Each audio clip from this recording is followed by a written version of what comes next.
մինչ դատական նիստին անդրադառնալը այս թիմ ընտրությունների շուրջ իշխանությունների լարվածությանը, ջղաձգումներին խնդրեմ անդրադառնաք, նաև ձեր փորձով ինչ սպասել Գյումրիում։ Կներեք, նույն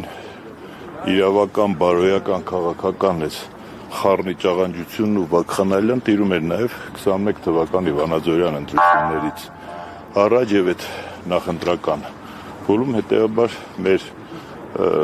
քաղաքական ուժերը կամ անհատները քաղաքական ուժերի հետ հանդես եկող պիտի ուղղակի կենտրոնանան Գյումրու խնդիրների վրա, Գյումրու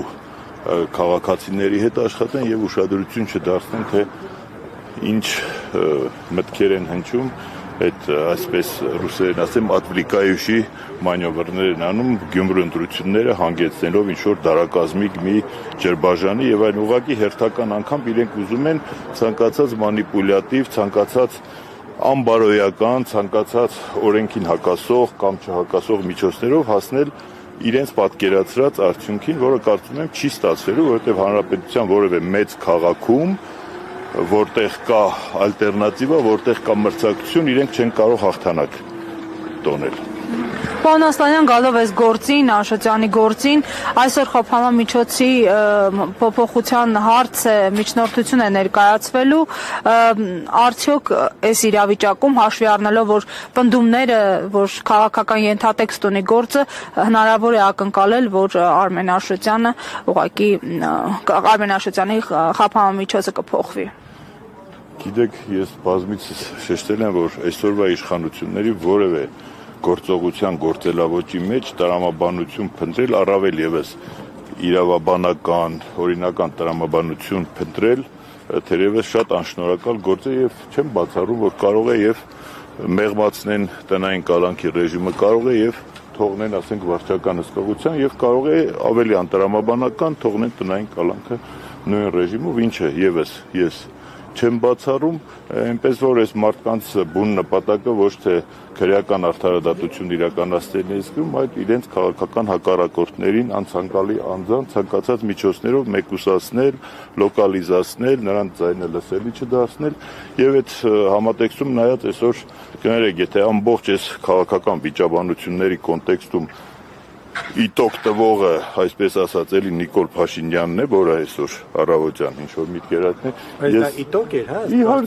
Իհարկե, եթե այսօր մեր ամբողջ քաղաքական դաշտը կենտրոնացած է այն հիմնական խնդիրները թողած միմյանց ինչ որ բյուրեղացնելով եւ այլն, բայց վերջի Դուք գիտեք ով է բերել Նիկոլին իշխանության։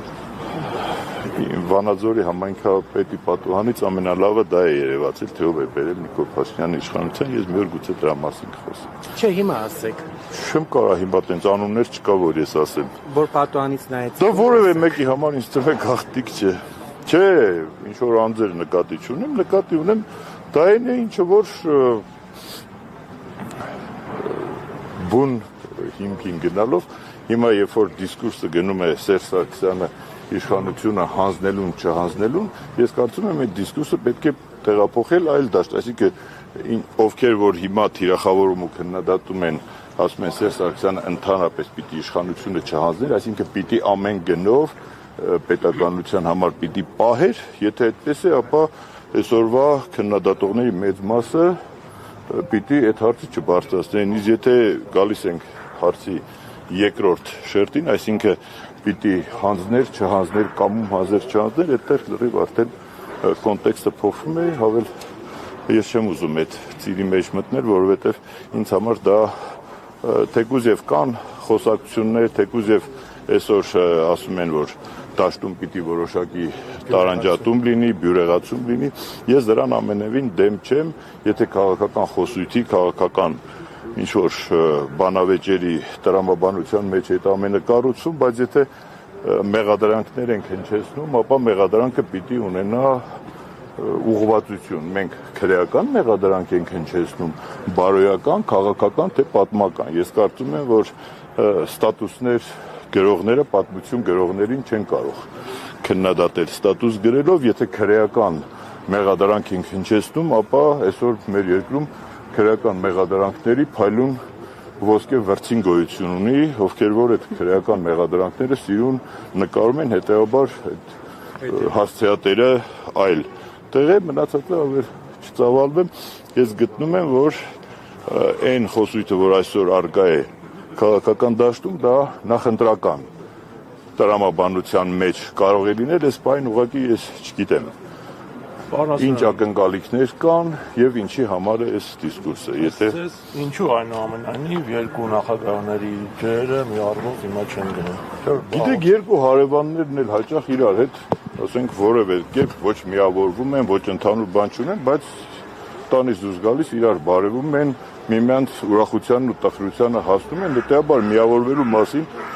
խոսք չկա, իսկ թե ինչու չի նույն հարվով գնում, դրանք տարբեր ժամանակաշրջաններում տարբեր բամբասանքների եւ այլն տեսքովներ այսօր ուղղակի երևի թե հասունացել է դրա մասին բարձրաձայն են խոսում, բայց ես կուզեի, որ այդ խոսույթը լիներ քաղաքական դիսկուսի շրջանակներում, որովհետեւ ելի եմ ասում, քաղաքական տրամադրություններն ու քաղաքական շահերը կարող են շատ արագ փոփոխվել, բայց մարդկային հարաբերությունները ավելի կայուն, ավելի երկարատև կյանքի համար են նախատեսված եւ այդ խոսույթի եւ այդ բանավեճի շրջանակներում մենք ձգտելով առավելագույնին չկորցնենք, գոնե լավը չկորցնենք առով։ Իսկ այսօր ըստ ձեզ որ հարցն ավելի կարևորով բերեց Նիկոլ Փաշինյանին, թե ինչպես նրան հեռացնել իշխանությունից։ Բնականաբար այսօր եթե հեռացնելու համար բավարար պայմաններ, ուժեր, կամք ու վճռակարություն լիներ, հաստատ երկրորդ, երրորդ պլան էին մղվելու ոչ վաղ անցյալում տեղի ունեցած ցանկացած գործողություններ ու հասարակության էներգետիկան, քաղաքական ուժերի էներգետիկան կենտրոնանալու էր ավելի լուրջ, ավելի օրակարգային լուրջ փոփոխությունների վրա միտված ապագային, իսկ հետո գիտեք անցյալի խնդիրները, եթե պատմական տեսանկյունից մենք փորձենք վերլուծել, պատմությունը այնքան տրանսֆորմացիաներ է տեսել մարդկանց եւ գաղափարների եւ մտքերի, կուսակցությունների եւ այլնի փոփոխություն, ուստի 7-8 տարվա պատմական անցքերը այսօր դնել պատմական ինչ որ